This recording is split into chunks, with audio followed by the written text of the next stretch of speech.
তো হাই বন্ধুরা, সবাই কেমন আছো? আবার আমার ছোটো মিনি ব্লগে আমি তোমাদের ওয়েলকাম জানাই। তো আজকে সকাল সকাল ঘুম থেকে উঠেই ফার্স্টে তো আমি একটা কথা তোমাদের বলবো যে আমার গলা বসে গেছে, তো এটা স্লিপ করে যাবে। তো সকাল সকাল ঘুম থেকে উঠেই দেখি যে আমি চাটা খাওয়ার পরে দেখি যে এই কুকুরটা ড্রেনের মধ্যে পড়ে গেছে। তো আমি, মা আর বাবা মিলে গিয়ে ওকে নিয়ে এসেছি, আর নিয়ে এসে আমার বাবা আর মা ওকে শ্যাম্পু দিয়ে স্নান করিয়ে দিচ্ছে। তোমরা বলবে যে এখন তো আবার বাড়ি কুকুর নেই, আমাদের বাড়ি তো বিড়াল আছে। সত্যি তাই, কিন্তু এরা পাড়ার কুকুরদের আমরা খুবই ভালোবাসি।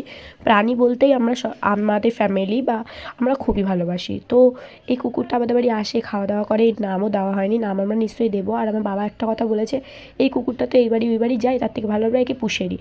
আর আমাদের বাড়ি বিড়াল আছে, আমরা কিন্তু পুষতেও পারি না, কারণ বিড়াল আর কুকুর এক জায়গায় থাকবে, ঠিক আছে? তার জন্য কিন্তু তাও আমার বাবা বলেছে না, আমি একে পুষবো, আমার এর প্রতি একটা মায়া লাগছে।